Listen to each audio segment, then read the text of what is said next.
आज आपण वाळवे गावच्या वतीनं असेल किंवा अभिनव ग्रुपच्या वतीनं असेल सगळे लोक एकत्रित आलेले आहात, काय आपली भूमिका आहे? आज आपण देशाची परिस्थिती बघतोय. आज देशातील युवक आज त्यांच्या मागण्यांसाठी रस्त्यावर उतरला होता. त्यांच्यावर जो अमानुषपणे लाठीचार्ज झाला, त्या लाठीचार्जचा खऱ्या अर्थानं निषेध करण्याची वेळ आज ह्या देशावर आलेली आहे. ज्या देशाचा कणा हा आज युवक समजला जातो, खऱ्या अर्थानं या युवकांच्या येणाऱ्या भविष्य म्हणजे शिक्षण व्यवस्था. आणि आज शिक्षण व्यवस्थेला इतकी प्रचंड मोठी कीड लागलेली आहे की आज नीटचा पेपर फुटला, त्या पेपरचा निकालात घोळ झाला.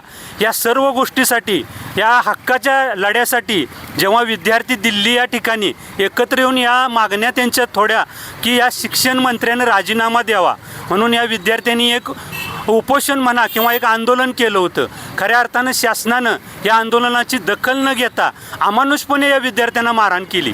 अक्षरशः एखाद्या जनावराला मारावं या पद्धतीनं मुले असतील किंवा ते विद्यार्थी असतील यांना मारहाण झालेली आहे. या मारहाणी बघितल्यानंतर की आम्हालासुद्धा की अशी भावना झाली की खरोखर हा देश एक हुकुमशाहीच्या दिशेने वाटचाल करतोय काय, लोकशाही संपत आली काय. या विद्यार्थ्यांच्या झालेल्या अमानुष मारहाणीला एक कुठंतरी वाचा फुटावी, वाळव्याच्या क्रांतीतून आवाज उठावा या उद्देशानं आम्ही अभिनव ग्रुप व आमचे सर्व सहकारी किंवा गावातील प्रमुख मंडळी या सर्वांच्या वतीनं आम्ही आज एक दिवसीय लाक्षणिक उपोषण करून तो निषेध व्यक्त करत आहोत. खरं पाहता आत्ताची जी देशाची परिस्थिती आहे, खरंच ही लोकशाही आपल्याला म्हणता येईल काय? ही लोकशाही नसून ही हुकुमशाही मार्गानं आज आपला देश वाटचाल करत आहे. आज प्रत्येक गोष्टीत आंदोलन झालं, त्या आंदोलनाला कुठल्याही पद्धतीनं शासन येऊन किंवा शासनाचा माणूस येऊन त्यांच्या मागण्या मान्य करणं किंवा ऐकणं ही सुद्धा भावना त्यांची राहिलेली नाही. सरळ सरळ प्रत्येक आंदोलन मोडीत काढण्याचा प्रकार या देशात चालू आहे.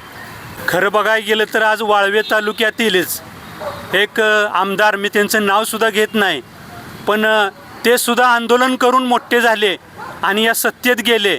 परवा दिवशी का काल त्यांनी एक बाईट दिल्या, त्यामध्ये त्यांचं मी नाव घेत नाही, पण त्यांनी अतिशय खालच्या थराला जाऊन त्यांनी एक प्रतिक्रिया दिली.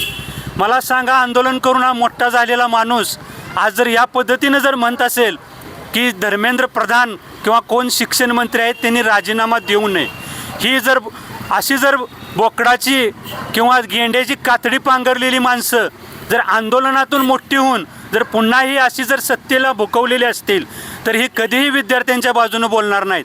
आणि मी वाळवे तालुक्याच्या वतीनं असं व्यक्त झालेल्या आमदाराचा प्रथम निषेध व्यक्त करतो. आणि कोणीही सत्तेतला एकही सत्तेतला नेता किंवा एकही सत्तेतला आमदार आज या विद्यार्थ्यांच्या बाजूनं बोलला नाही. कारण प्रत्येकाला आज सत्तेची भूक लागलेली आहे. सामान्य लोकांचं किंवा विद्यार्थ्यांचं कुणालाही त्या गोष्टीबद्दल जरासुद्धा तारतम्य राहिलं नाही किंवा नैतिक जबाबदारी त्यांची कुठली राहिलेली नाही. खरं तर या आंदोलनामध्ये मुली देखील सहभागी झालेल्या आहेत. मुलींचा देखील या आंदोलनामध्ये सहभाग आहे. त्यांची भूमिका काय आपण जाणून घेऊया. ताई, या आंदोलनाला तुम्ही सपोर्ट केलेला आहे, काय भूमिका आहे तुमची? म्हणजे दिल्लीमध्ये जे आत्ता आंदोलन सुरू आहे जंतर मंतरवर, तिथल्या विद्यार्थ्यांच्या फक्त एवढ्याच मागण्या होत्या की जे नीट पेपरफुटी जी झाल्या किंवा स्पर्धा परीक्षांमध्ये जी पेपरफुटी होते त्याची सखोल चौकशी व्हावी. नंतर स्पर्धा परीक्षा व्यवस्थापनामध्ये पारदर्शकता आणावी आणि जे आपले शिक्षण मंत्री आहेत धर्मेंद्र प्रधानजी, त्यांनी राजीनामा द्यावा.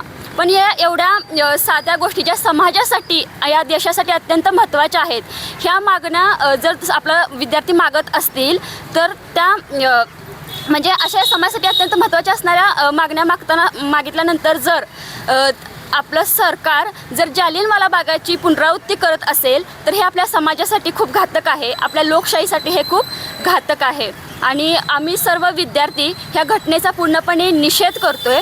पोलिसांनी जी विद्यार्थ्यांवर अमानुष लाठीहल्ला केला, जो आपल्या लोकशाहीवर त्यांनी जो हल्ला केला, त्याचा आम्ही सर्वजण निषेध व्यक्त करतोय.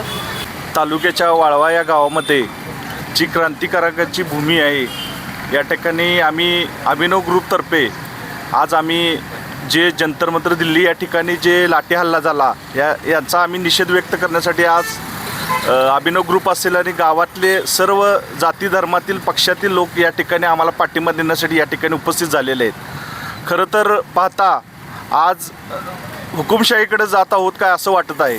कुठेतरी आमच्या संवेदना जाग्या झाल्या आणि आम्ही काल रात्री हा निर्णय घेतला आणि आज चांगल्या प्रमाणामध्ये आम्हाला पाठिंबा मिळत आहे आणि आम्ही होणाऱ्या अन्यायाबद्दल आम्ही या ठिकाणी आवाज उठवत आहे. शेतकऱ्यांची मुलं अतिशय कष्टानं ह्या वर्षानुवर्ष तयारी करून या परीक्षांसाठी अभ्यास करत असतात आणि त्याच जर परीक्षेचे पेपर फुटत असतील तर हा त्या विद्यार्थ्यांच्यावर खूप मोठा अन्याय आहे.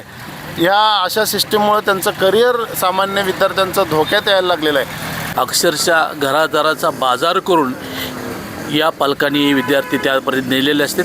अशा शिक्षणामध्ये सुद्धा भ्रष्टाचाराचं पूर्ण वेड लागलेले हे सरकार आहे आणि त्यामुळं या जंतर मंतरवर ज्या विद्यार्थ्यांनी उपोषण केलं त्यांना मनुष्य मारहाण करून त्यांची वस्त्र फाडण्यात आली. अशा या कामासाठी आम्ही इथं उपोषणाला बसलेलो आहे. हे सरकार आंधळ्याचं रूप घेऊन धर्मेंद्र प्रधान यांना पाठिंबा देत आहे असं आमचं मत आहे. ताबडतोब त्यांचा राजीनामा घेऊन या विद्यार्थ्यांना, या गरिबांना, या कष्टकऱ्यांना मोदी सरकारनं पाठिंबा द्यावा अशी या ठिकाणी मी विनंती करतो. नाही, भारताचा विकास व्हायसाठी तुम्ही स्वतः आजच्या आज जंतर मंतरवर जाऊन विद्यार्थ्यांशी संवाद साधला पाहिजे. विद्यार्थ्यांशी संवाद साधून त्यांच्या योग्य मान्य करायला पाहिजे आणि भारत शांततेत, समृद्धीत, व्यवस्थित कसा राहील ह्याच्यावर लक्ष द्यायला पाहिजे. विद्यार्थ्यांना मारून तुम्ही विद्यार्थ्यांचा आवाज दाबू शकणार नाही. तुमच्या 10 पिढ्या जरी आल्या तरी विद्यार्थ्यांचा आवाज दाबू शकत. विद्यार्थ्यांच्यात एक वेगळ्या प्रकारची ऊर्जा आहे. हे पहिला काळ गेला स्वातंत्र्याच्या आधीचा, जो जालियनवाला बाग हत्याकांड आहे. तुम्हाला सुद्धा संसदेत पाऊल ठेवून देणार नाहीत विद्यार्थी. याची त्यांनी दखल घ्यावी आणि लवकरात लवकर या विद्यार्थ्यांना न्यायपूर्वक अशी वागणूक देऊन त्यांच्या ज्या मागण्या मान्य कराव्यात अशी या वाळवा क्रांतिकारी नगरीतून आम्ही आव्हान करतो. जंतर मंतरवर आंदोलन चिरडण्याचा सरकारनं प्रयत्न केला आणि जे नीटच्या पेपरफुटीबद्दल जे आंदोलन चालू आहे त्या आंदोलनाला पाठिंबा देण्यासाठी आज एक दिवसाचं जे लाक्षणिक उपोषण केलं आहे त्याला आमच्या सर्वांच्यातर्फे पाठिंबा आहे. सर्वजण धर्मेंद्र प्रधानचा राजीनाम्याबद्दल बोलतात, पण आज धर्मेंद्र प्रधान जाऊन कोणतरी उद्या जितेंद्र प्रधान शिक्षण मंत्री होईल. पण ही जी सिस्टीम आहे, पेपर फुटतात का फुटतात ह्याच्यात तळापर्यंत गेलं पाहिजे आणि ही सिस्टीम आहे, ही सिस्टीम बदलण्यासाठी काय प्रयत्न करता येतील का हे बघितलं पाहिजे. मी स्वतः नीटची परीक्षा दिल्या. विद्यार्थ्यांना कुठल्या कुठल्या गोष्टीतून जायला लागते, विद्यार्थ्यांना किती मानसिक त्रास होतोय, किती त्रास होतोय, किती प्रेशर असते परीक्षेचंही मी स्वतः अनुभवले. मी स्वतः परीक्षा दिल्या. पहिल्यांदा जेव्हा नीट पेपर फुटला तेव्हा पण विद्यार्थी सगळे डिप्रेशनमध्ये गेलेले, सगळ्यांना मानसिक त्रास झालेला. नंतर रिझल्ट आल्यावर पण तेच. पण म्हणजे किती करप्शन होते, किती एज्युकेशनमध्ये इतकं करप्शन होते, विद्यार्थ्यांना त्रास होतो, इतक्या विद्यार्थ्यांच्या आत्महत्या झाल्या. या सगळ्याला जबाबदार कोण आहे? आणि आज विद्यार्थी आपल्या हक्कासाठी उभे राहिलेत, आपला न्याय मागतायत, आपल्या हक्कांसाठी लढत आहेत, तर त्यांच्यावर असं हल्ले केले जात आहेत. त्यांच्या मागण्यांना उत्तरं दिली जात नाही. तिथं साधं कोण पोहोचतसुद्धा नाही त्यांच्या मागण्या ऐकायसाठी. म्हटल्यावर हे काय चालले हे समजत नाही. आणि मला स्वतःला खूप याचं वाईट वाटते की न्याय, फक्त शिक्षणासाठी न्याय मागायला जर एवढं लढावं लागत असेल तर बाकीच्या गोष्टींसाठी किती लढावं लागेल. बस ह्या सगळ्या विद्यार्थ्यांना न्याय भेटला पाहिजे. नीटच्या विद्यार्थ्यांनी ज्यांनी आत्महत्या केल्या त्यांना न्याय भेटला पाहिजे आणि सरकारने सगळ्या मागण्या विद्यार्थ्यांच्या मान्य केल्या पाहिजेत, एवढीच अपेक्षा. धन्यवाद. आपल्या सेवेत आहे डॉक्टर सचिन सांगरुळकर यांचं Laxminarayan super multi speciality hospital. आरोग्य हेच आयुष्याची खरी संपत्ती आणि त्या आरोग्याची संपूर्ण काळजी आता एकाच छताखाली. अनुभवी व तज्ज्ञ डॉक्टर, अत्याधुनिक उपकरणे, सुसज्ज ऑपरेशन थिएटर, 24 तास आपत्कालीन सेवा, ICU, dialysis, digital x-ray, CT scan, sonography, pathology तसेच विविध आजारांवरील विशेष उपचार, सर्व सुविधा एकाच ठिकाणी. मुख्यमंत्री सहायता निधी, महात्मा फुले जन आरोग्य आणि बांधकाम कामगार आरोग्य या योजनांखाली सर्व उपचार व सुविधा मोफत. कमी खर्च, अनुभवी डॉक्टरांची टीम आणि माणुसकीची साथ हीच आमची खरी ओळख. तुमच्या व तुमच्या कुटुंबाच्या उत्तम आरोग्यासाठी आजच भेट द्या. आमचा पत्ता Peth Sangli road, my Hyundai शोरूमजवळ, Laxminarayan super multi speciality hospital, Ishwarpur. खाली दिलेल्या क्रमांकावर संपर्क करा आणि आपली अपॉइंटमेंट आत्ताच बुक करा.